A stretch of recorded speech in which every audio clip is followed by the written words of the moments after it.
Hello Aquarius, thank you for joining me for your weekly forecast for week commencing the 22nd of October.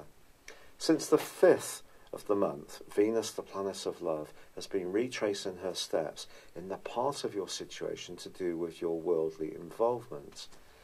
Now, in a romantic context, which obviously Venus does govern, it may have seen you coming into contact with someone older or younger than you in a significant way.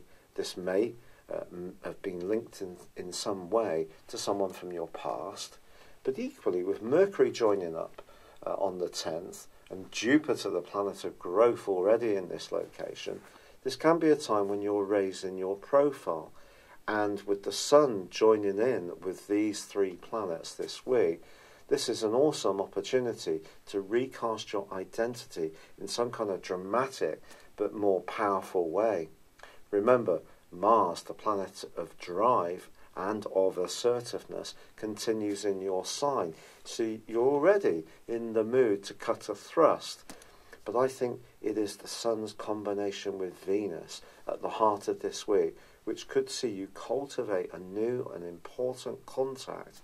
As I said, there may be an echo of the past within this in some way, but if you do, you can come across in a very impressive way. The main thing, of course, is not to try too hard. Venus does, of course, also govern money, and therefore in retrograde, there may be something that you're working on to improve your situation. There may be something from your past which needs to make way for something new. Some kind of evolution is going on. There is also a full moon at the heart of the week on Wednesday, which could see you quite restless. If some kind of opportunity to make progress in the wider world has an impact on where you live, then it's possible you could move. Then again, the implications are that you may want to change where you're living at the present time to create more space or flexibility, or to give yourself the room to be you. But there is a fixed grand cross that's activated this week, and that also sees the nodal axis, the south node in your sign, the north node in your sector of relating. So I think something about a key relationship that's linked to your wider world and prospects, and also where you live, can be at the heart of what this week's prospects are. It's been a real pleasure being with you. I'd love it if you would like or comment on this video, or if you've yet to do so, please do subscribe to this channel. Thank you. Hello Aquarius, thank you for joining me for your monthly forecast for October for the Sun or the Ascendant.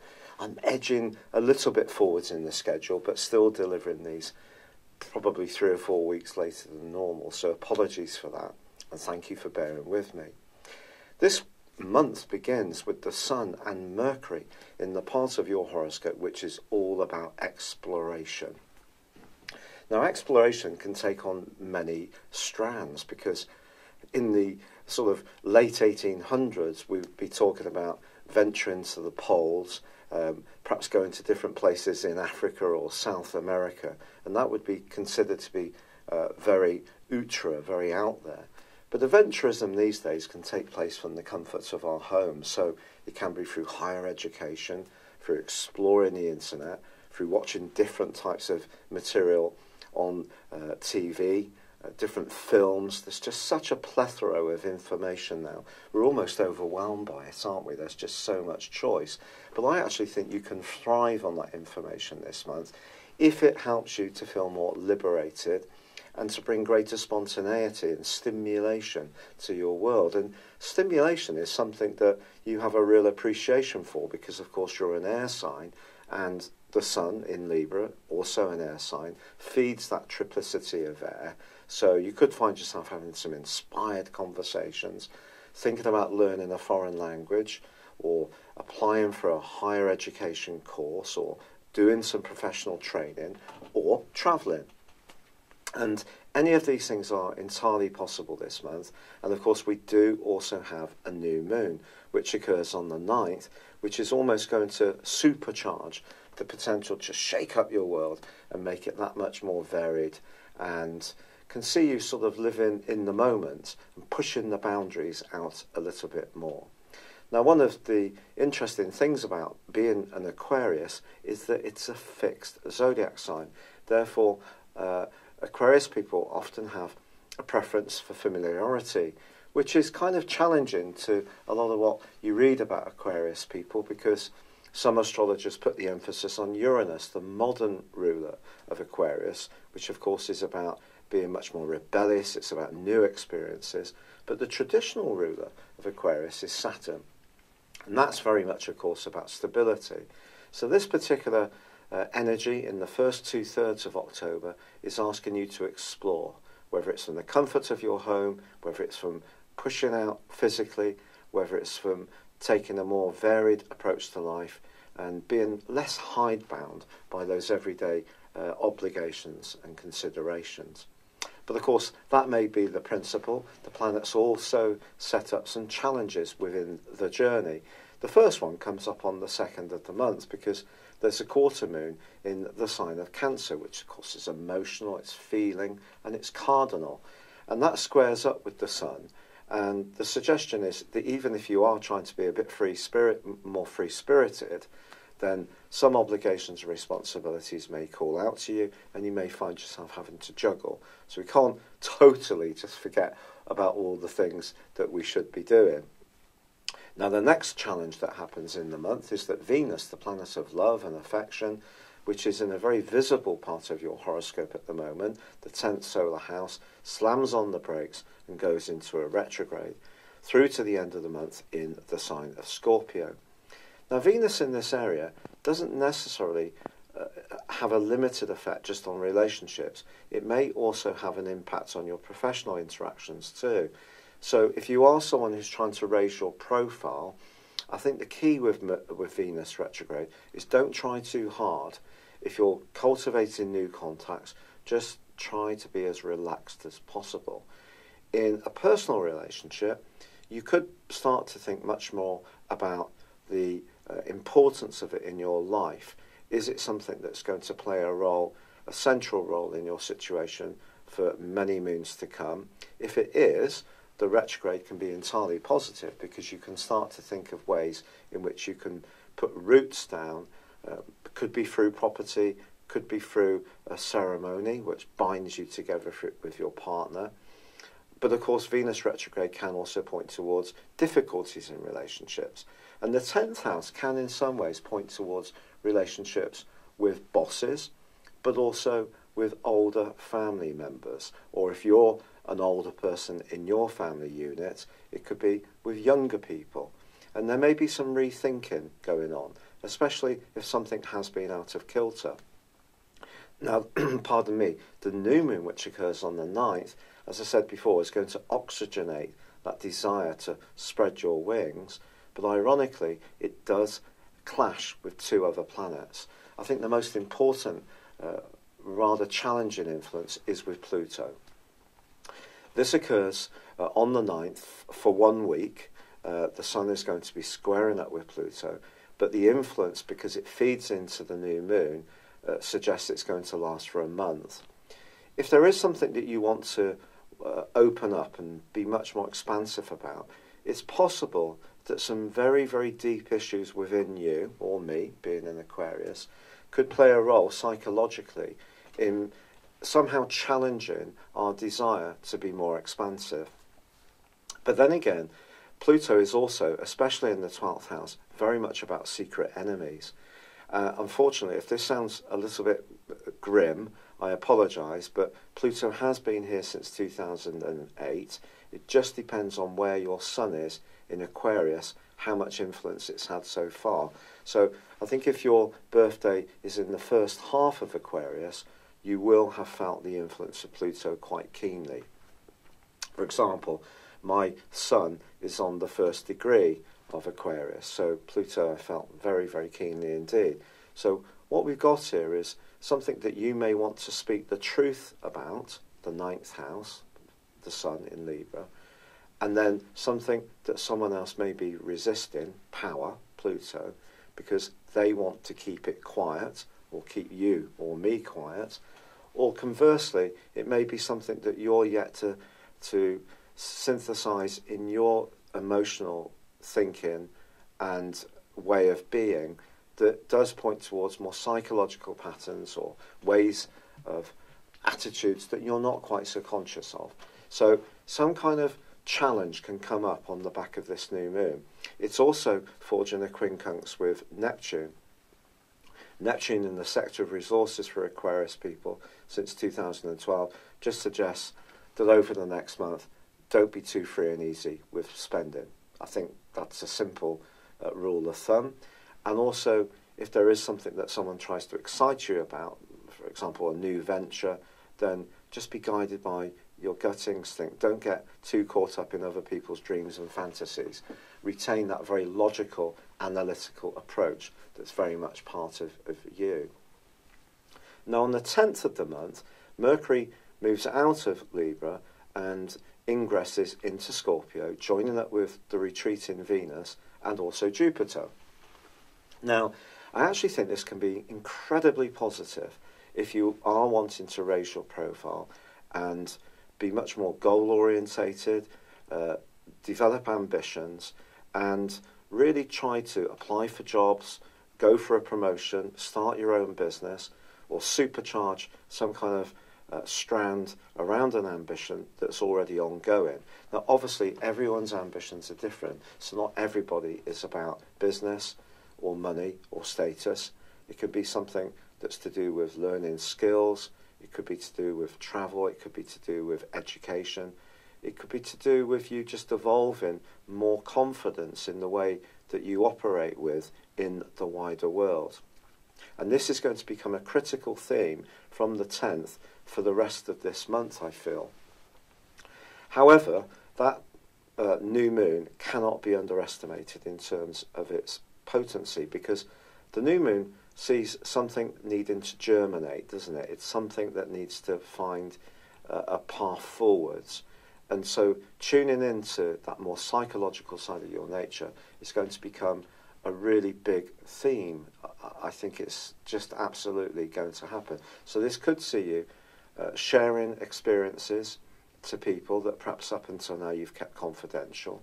It could mean that you're going to explore your psyche, perhaps through reading more, or perhaps talking to someone who's a trusted professional, a counsellor, for example, so that it informs you more of what makes you tick and, crucially, helps you to understand your relationships with other people more.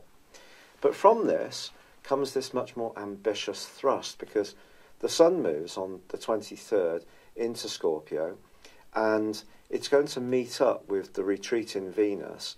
And so we have a few days of a period where you could have a fantastic impact on someone influential that you encounter.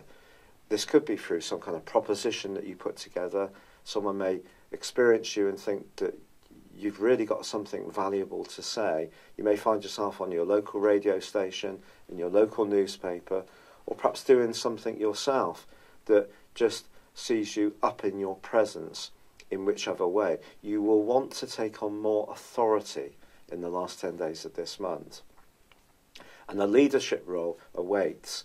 Now, often with Aquarius people, I think we do see all the machinations that go on in society, but sometimes we get frustrated because we know the games that go on behind these machinations.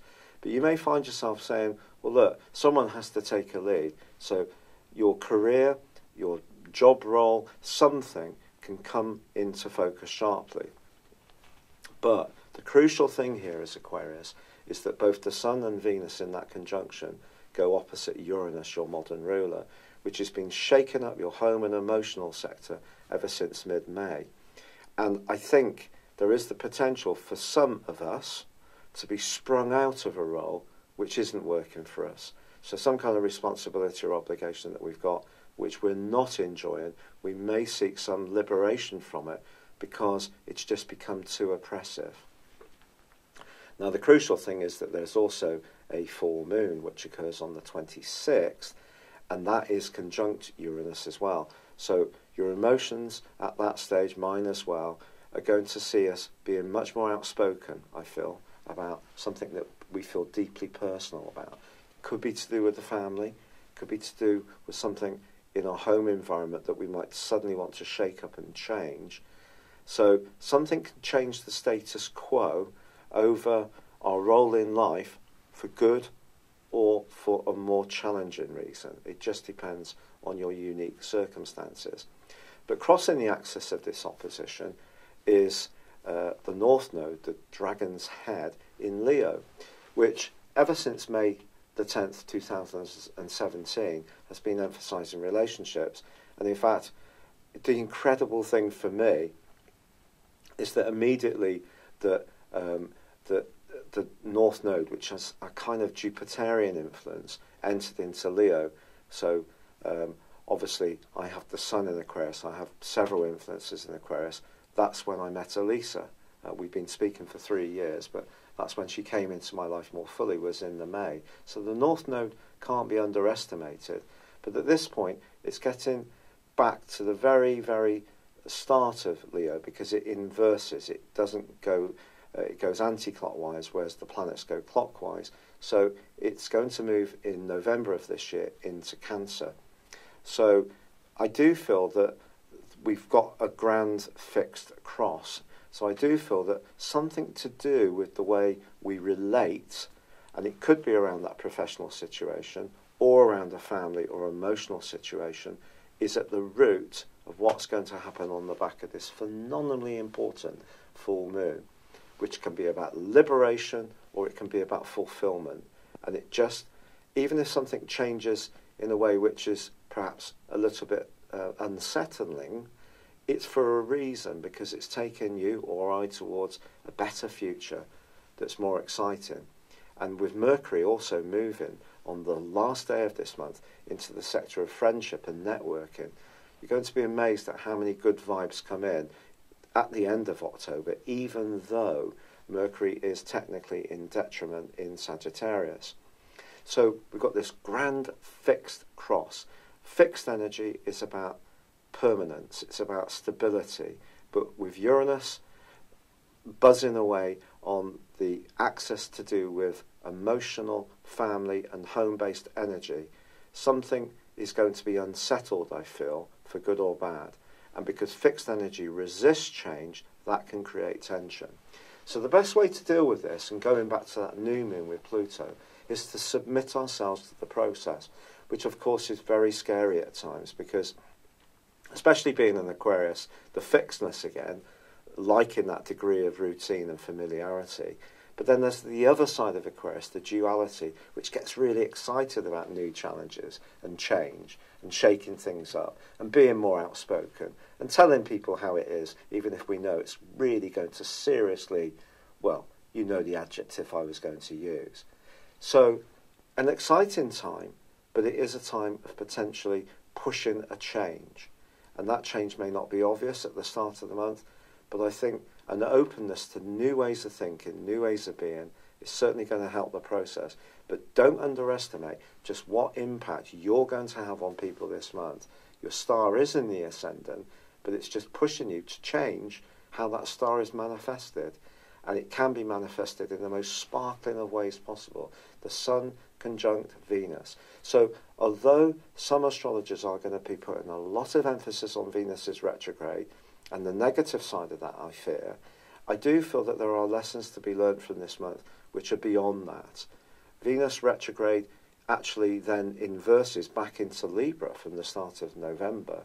So anything to do with the truth of a relationship is certainly going to become much more to the fore right through to the middle of November when the retrograde begins. And then, of course, we've got to wait until Venus gets back to when the retrograde began. It comes out of shadow, and that's not going to happen until December. So this process to do with career, to do with public standing, to do with relationships with people of influence is not just going to be confined to October. And I think there are other things going on in October which are very, very exciting and important too. I'm still battling away with the rheumatoid arthritis. I'm so grateful for all the suggestions. I'm really embracing the turmeric. I had been taking it for some while actually, but I had a chat with someone in an Indian restaurant who told me that look, you need to heat it. And I read up about it and found, wow, this is true. So we've been having it in soups, we've been having it in stews, porridge, and tea, along with ashwagandha, which is an Indian herb, and also a little bit of coconut oil, black pepper. And I do think I'm taking less paracetamol for that. Taking the CBD oil, and also serapeptase as well, which is said to help with bringing down inflammation. But unfortunately, the swelling on my hands is not abating. So I'm trying some homeopathy as well now, but I have had to go onto some steroids because the pain was just so bad, and I just lost so much weight, about 1.5 stone. And the steroids are giving me a bit of a break. I know it's not ideal, but if this doesn't work, I'm going to have to look at some more serious drugs, unfortunately, because it is stopping me function. But I'm so grateful for all the kind messages of support, the suggestions. It's just been amazing. And I really hope that October for you turns out to be a thrilling month of opportunities. Yes, there will be some challenges. There always is in life. It's never going to be a completely straight and unbumpy road. But do you know, if it was, wouldn't life be boring? Thank you so much, and goodbye. Hello, thank you so much for watching my video. I'd love you to join me at my Horoscope Ace app. You can find this at www.horoscope-ace.com.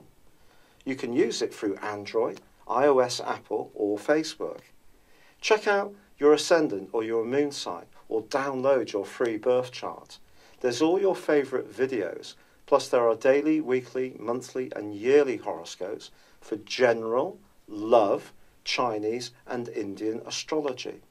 If your passion is tarot, there's my brilliant 3-card money or love tarot readings too.